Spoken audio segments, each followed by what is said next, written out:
So probate is when one of our loved ones passes away and they did not have a trust.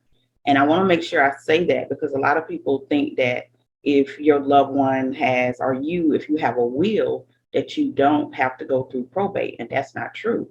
So probate is anyone that passes away, if they have any assets remaining, any financial obligations, then that person will have to go through the probate process. And so the way that works with me as a realtor, that person now needs to sell their home. And so they need to hire me to help them with that process. Okay. So at what point does the person have the ability to sell the home? Well, that's going to be different for everybody because everyone's situation is different. Let's say someone passes away. Let's say their mother passes away, but the mother leaves the house to three children, but two of the children want to sell and one doesn't. So that gets a little complicated. So there's no quick answer to that. The probate process could take a while, especially now during COVID, because if you get a judge involved, I have a client right now, we're waiting for the final approval to sell his home. And we thought we would have it last week, but we found out all the judges are in a big conference somewhere. So it just depends. Every situation is going to be different. But I will say this, probate, and I'm here at my desk. I like to tell people probate is like this, Kevin. Oh, yes. That's how long it's going to take. Welcome to the Real Estate Proverbs Podcast. I'm your host, Kevin Jefferson. Today we have a special guest. How you doing, Miss Wanda? I am fabulous and amazing. Fabulous and amazing. Faith in real estate. Tell us about faith in real estate. Okay. First of all, thank you for having me, Kevin, the people's lender. Faith in real estate it's my brand. It's actually a trademark that I got registered last year. And basically it is giving me the opportunity to do marketplace ministry. Okay. As far as real estate, of course, I'm a real estate agent, and even though I'm an agent, I like to include God in it. Like to include my faith in God, and if possible, when I'm encountering other people, to let them see God in everything that I do. So that's faith in real estate to sum it up. That's awesome. That's awesome. So, in terms of real estate, how did you get into real estate? Let's see. Well, I got into it it sounds kind of quirky, but I just like looking at houses, driving by, looking at houses, want to see them, looking online. And one day I just woke up and said, I think I'm going to get my real estate license. And that was 4 years ago. Wow. What were you doing prior to being an agent? Prior to being an agent, I was in human resources. I worked for Sears in a corporate office for 12 years. And I'm going to tell you, Kevin, they came in one day and they said, they called everybody in the middle of the office, might have been about 700 employees, and said, y'all are losing your job. We're outsourcing it to India. And I remember that day clearly looking over at one of my coworkers, me and him was standing there, and we was like, yes, we don't like this job anyway. Yes. In the midst of people crying, I was excited because I've always had a heart to be an entrepreneur. So that was my doorway. And after that, I opened my own coaching business in 2008. So I'm now a coach for agents. So I'm able to implement the coaching into my real estate business. Okay. What type of coach were you? Coaching, business, personal. Because I'm a minister of the gospel, it kind of goes into different areas. I may have had a client that wanted to write their first book, or I may have had a couple that wanted, coaching to grow their marriage. So it just depends. But pretty much because my heart is for entrepreneurs and to see people pursue their God-given passion, pretty much coaching for businesses. Gotcha. And in terms of your real estate business, what is your niche? Well, my niche is currently listings, but to break it down even further, probate is my niche. Okay. To those who don't know, can you explain to us what probate is? So probate is when one of our loved ones passes away and they did not have a trust. And I want to make sure I say that because a lot of people think that if your loved one has, or you, if you have a will, that you don't have to go through probate. And that's not true. So probate is anyone that passes away, if they have any assets remaining, any financial obligations, then that person will have to go through the probate process. And so the way that works with me as a realtor, that person now needs to sell their home. And so they need to hire me to help them with that process. Okay. So at what point does the person have the ability to sell the home? Well, that's going to be different for everybody because everyone's situation is different. Let's say someone passes away. Let's say their mother passes away, but the mother leaves the house to 3 children, but 2 of the children want to sell and one doesn't. So that gets a little complicated. So there's no quick answer to that. The probate process could take a while, especially now during COVID, because if you get a judge involved, I have a client right now, we're waiting for the final approval to sell his home.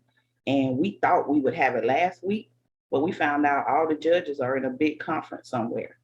So it just depends. Every situation is going to be different. But I will say this, probate, and I'm here at my desk. I like to tell people probate is like this, Kevin. Oh, yes. That's how long it's going to take. Wow. Yes. So with that said, anyone that's watching, you want to make sure you have a trust in place and not just a will. And definitely don't be in a situation where you don't have even a will. And we know that we live in a day and time where people do that. So I always had this conception of what I saw on TV, where everybody comes to the attorney's office, we're sitting at the table, and the attorney is reading the will. Is that how it really is? Oh, no. No. That's TV. That's TV. No. And depending on, like I said, every situation is different, depending on what the will said, depending on whether or not everyone can agree. Guess what? Depending on whether or not you can even find the people that are listed in the will, depending on whether or not the people that are listed in the will are even still alive. That's a whole nother situation. But yeah, it is not that simple. It will go through the courts. Gotcha. How did you get into targeting probates? It's very interesting because I've been a realtor for 4 years, and my first year I worked for a builder. I sat on site, and my first day there, Kevin, I said, I'm only going to do this a year. My desire was just to get the experience so that I could better serve my clients. And so I worked there for a year, and then I transitioned to being a buyer's agent. And then January of last year, I switched my focus to listings, but I wanted to narrow it down even more. And I was trying to figure out what I wanted to do. 1 minute I wanted to do short sales. 1 minute I wanted to do REOs. 1 minute I wanted to target people that's getting a divorce that need to sell their house. And so I just really prayed, and I ended up having a client that hired me to list his house. And we put it on the market. And in this market, houses, depending on the price point, can sell really quickly. We put it on the market that weekend. We had 14 showings and one day, and we had 8 offers. It went under contract that Friday. That Sunday, I received a phone call late one night, right after midnight, and it was the police. And the police said, "Hi, are you Wanda Langley?" And I said, "Yes."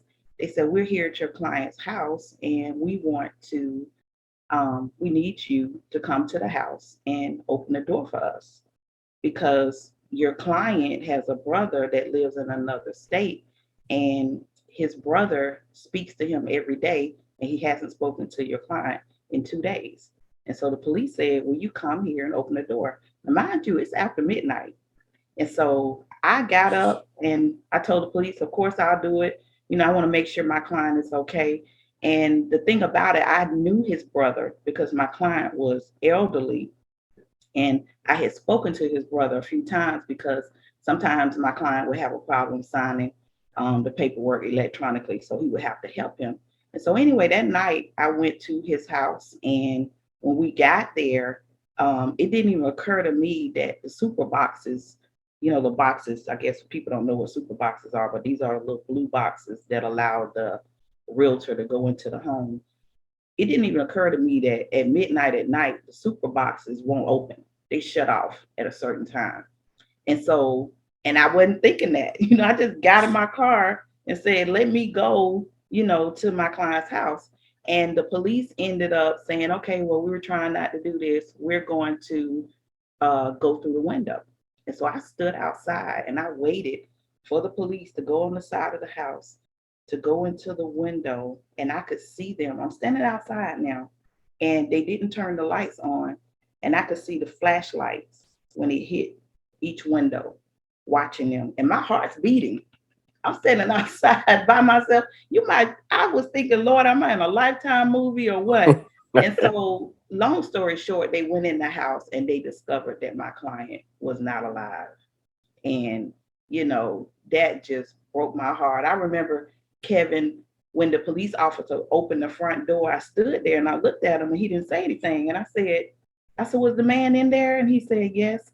And I said, "Is he alive?" And he didn't answer because, they have to tell the next of kin first. First. And so I might have been a little sad puppy walking to my car. And that was confirmation to me to do probate because I'm still working with that same client. It has been over a year. I've learned so much about the probate process. And now, to be honest with you, I'm saying to God, I was like, "Okay, Lord, you want me to do probate, but could you show me a different way?" Maybe. Yes. So that's how I ended up doing probate. Yes. Got you. What are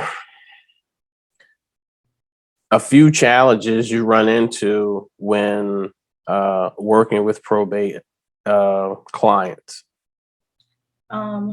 The number one challenge, of course, is working with someone that's grieving. Because even in this situation, the brother came to town the next day, of course, because his my client had passed away. And I was the one that was there to um, open the door for him so that he could go into the home because he didn't even have, a key to his brother's house. So that's the biggest challenge. First of all, just working with people that are grieving, having compassion for them, being patient. Another challenge is that the probate process is long. This particular client, like I said, it's been a year. So it takes a lot of patience. That's the challenge, I would say. Yes. No hiccups in the process. How long are you looking at? Mm, it depends on the county. Okay. Even here, I'm in Georgia. Some counties take longer than others. DeKalb County is slower. They have a reputation for being slower. Fulton County is slower. And I don't know if maybe that's because they're a larger county. But I would say on a good day, maybe 6 months would be 6 months. the time frame. Does every county have a different process, or is it just because, like you said, some counties are larger than others? The process should be the same because the paperwork is the same. Even all of the paperwork that they fill out, that's Georgia probate paperwork. So the Okay. process itself should still be the same. Yes. Okay. What do you need in order to, once you have approval from the courts or whoever from the estate, what do you need as an agent to go ahead and list the property? We have to have what's called a petition for leave to sell that the judge has signed. The closing attorney will not move forward without that. And of Can course, you, the death certificate. okay. Can you list the property before you have that approval from the attorney? I mean, from the judge? Absolutely. You can list it as a realtor. I would definitely list it, and you want to let the buyer know, what they're dealing with, that the process may take months. In this market, we know because inventory is low, Kevin, they don't care. They don't care. These cash buyers are like, we'll wait it out. Just keep me at the same price. And that's the disadvantage to my client, because you're locked in, to that price on that contract. But yeah, we just keep extending the amendment. We get like a week before. If the judge hasn't approved it, then we just extend it again. Mm-hmm. What made you figure out that you need to niche down so early in your career? Well, that's a good question, because as a coach, I see agents that want to be all over the place. And if I'm a new agent, of course, in your head, you just happy to get commission. You don't care where it comes from. Let's keep it real. So if a buyer come to you, you want it. If a seller come to you, you want it. If it's commercial, you want it. However, I believe what will set us apart is to niche down, because if you're really going to be an expert in an area, then you need to do your research in that field. And so me being a coach and teaching people that's what made me go ahead and just do that in my real estate business immediately. And what I think, Kevin, is that people think that even though I'm a listing agent and my niche is probate, I still have buyers. I still have people that come to me that want to do commercial real estate, and I refer it out. But yeah, most definitely, you have to niche down. You can't be everything to everybody. Got you.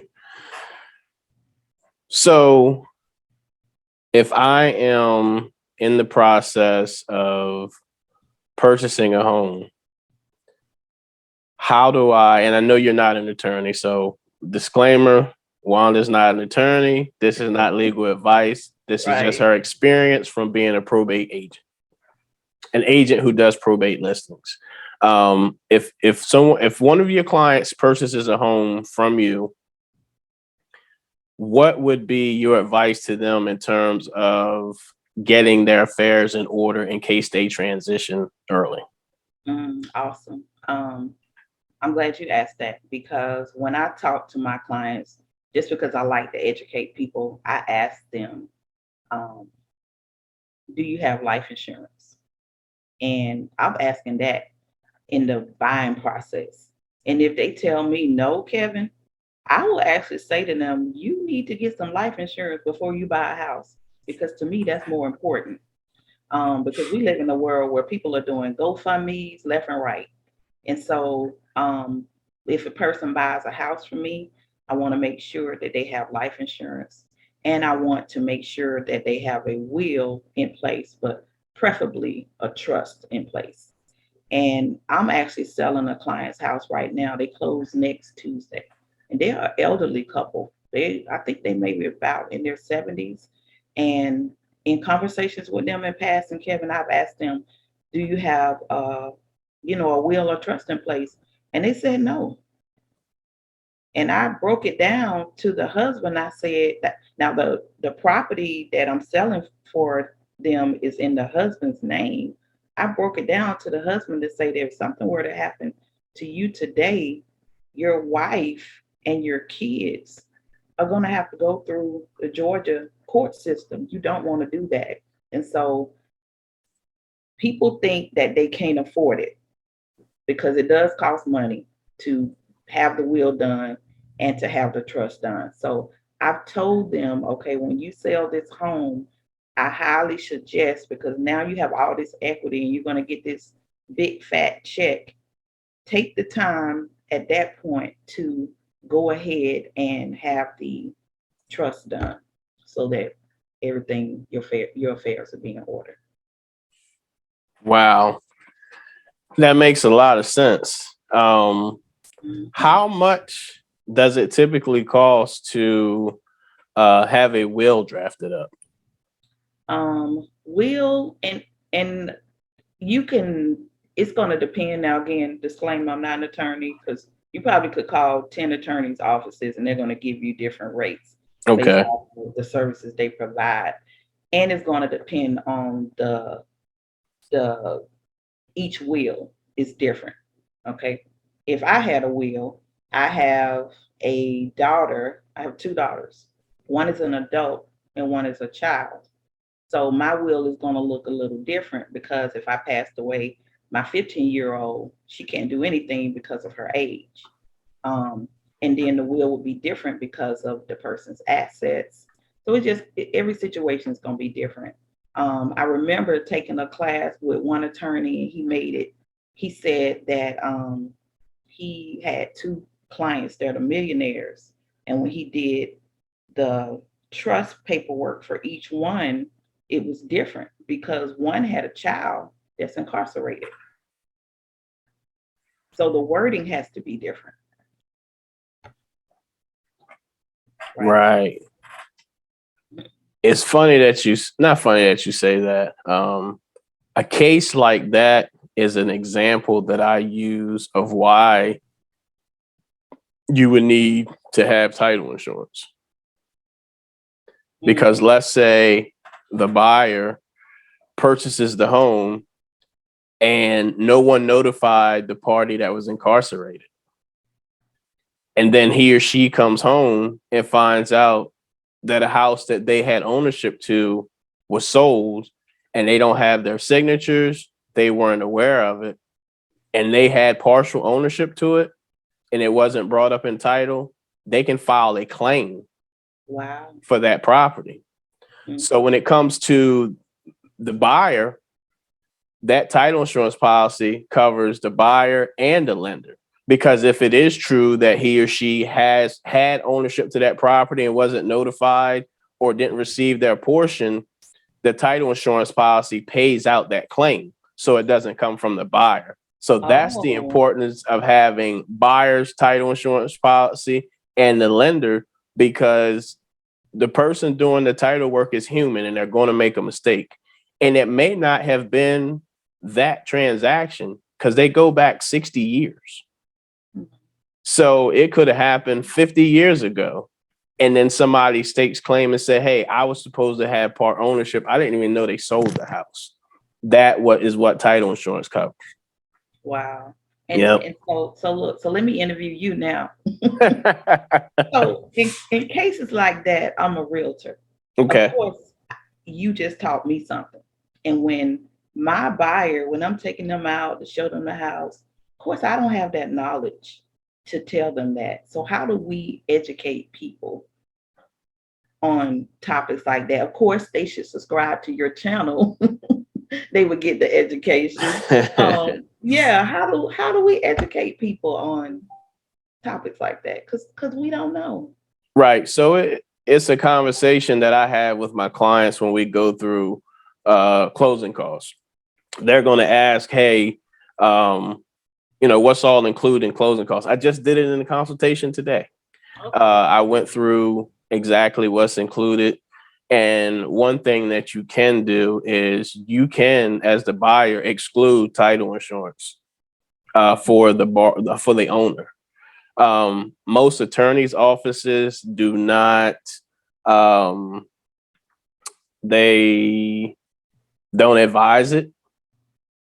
But if you do, you have the ability to come back and pick it up within 30 days. Sometimes it's waived because a person's short on closing costs, and that's one of those things you can get rid of. Yes, it may be $500 or $600, but if you can't come up with another $500-$600, then that's something you can waive. But even if they waive it because that's the only thing we can do to get the closing, I advise them to pick it up as soon as possible, and so to the attorney's office. But that's one of the last things that we remove. We try to figure out something because it's important.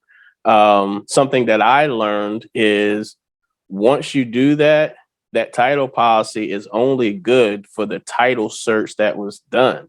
So if something happened after you got it, it may not cover Wow. because it was for that time period. That's what an attorney explained to me and to a client who was looking to get rid of it. But we figured out how to keep that policy just for those cases like you talked about, someone being incarcerated, or maybe they were in the military overseas and just didn't come back until later on and found out that, grandmama's house is gone and I thought she left it to me. And then they start digging and researching.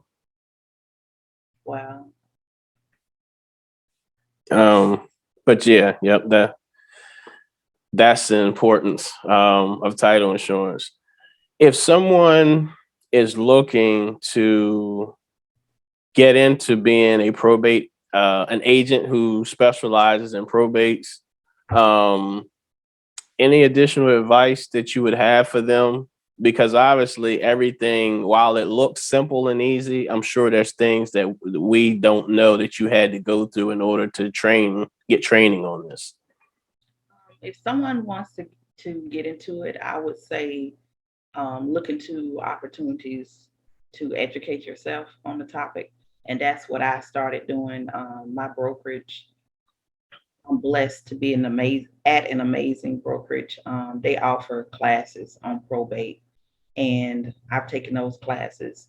There's even an agent that's considered to be one of the top probate agents in Georgia. He has a course. I signed up for his course. Just educating yourself. Any chance you see anybody teaching anything on probate, and I'm that person, Kevin, that I'll grab my phone and I will Google probate attorneys in Georgia.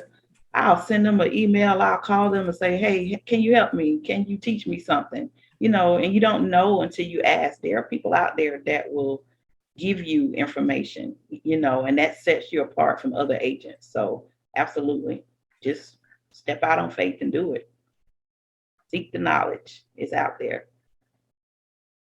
Got you. So with that being said, how, if I have a property, I come to you as a buyer, I come to you as a seller, and I want to get the process started on selling the house, and I didn't even know I had to go to probate. How would you advise me to move forward? I would get the property address from my client and I would do my research first. I can check the tax records to see who is listed. I would ask them, when your loved one passed away, what happened? Did you ever go to probate court? Who all is listed on the property if they know? And that's another thing, Kevin. If I have a property and you add people, because I don't know if people know you can add people and they don't even know they're on the property. So that's a whole nother question, but you want to just make sure that I can do my research on my end. I can look at the deed because I'm a realtor. I can check the tax records. Even my client that if I have a probate case, I will call the county and say, hey, where are we in the process? And a lot of times the representative will say, and who are you? And I say, I'm the realtor. I'm not the person that's receiving the proceeds. I'm the realtor. So you just want to just ask questions, do your research. And it's important that I do that before I list the property, because you don't want to be in a position where you're listing a property and that person doesn't even have the right to sell it. Got you. Wow. Do you have a list of attorneys that people can go to? I do. And if they would like that list, they can reach out to me directly. Are you going to put like my contact information, or you want me to just give it now? Yeah, we'll have your contact information in the show notes. Awesome. Yes. Yep. And do you have a link or something for those attorneys' offices, or they just request it and you can send it to them? They can request it, and then I can send them the list of attorneys. Okay. Yes. Okay. Cool. Let's talk about your amazing YouTube page. Okay. All right. How do we get to your YouTube page? My YouTube page is Wanda Rochelle Probate Real Estate in Atlanta. Okay. Mm-hmm. And if we go to that page, what are we going to find? You're going to find different topics related to probate, of course. My last video that I just did last week, interesting, was about the funeral home process. Because, of course, when people go through probate, they may need a funeral home. Even the example that I gave, my client whose loved one lived in another state, when he came to town that next day, he asked me, I need a funeral home in Atlanta. And I had to give him a list of them. And so my last video, I actually interviewed 2 funeral directors just to get input on how a person should select a funeral home. So you'll get videos like that. I did a video on how to select the beneficiaries for your life insurance policy. So as I grow the page, I'm going to be trying to make sure I educate people on the entire process in reference to probate. Awesome. For anyone who is interested in reaching out to you to learn more about the probate process, to get you to list their probate, if they're an agent and they want to figure out how they can get into that niche, how can you be reached? I can be reached via email, and my email is Wanda Rochelle Team and @gmail.com. Okay. Yes. And what about your social media? Social media, I'm Wanda Langley on Facebook, Instagram, I Will Not Rent, TikTok, Wanda the Realtor. What other social media do we have? You can just give us Facebook and IG and your YouTube, and that's probably the big ones. Yes. All right. So Wanda, this has been great. I've got some great insight on the process.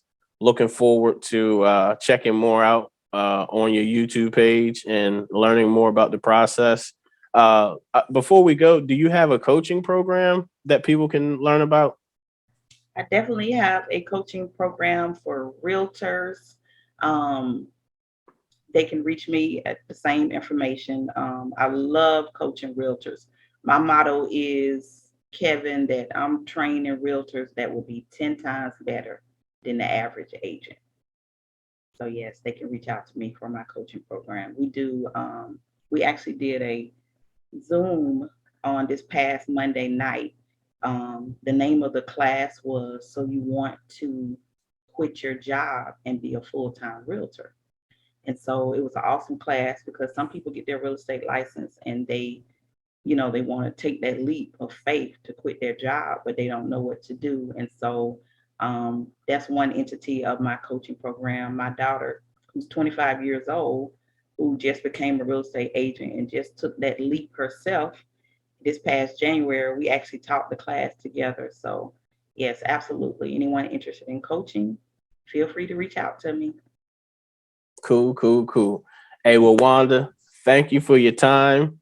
We appreciate it, and have a great day. Thank you, Kevin.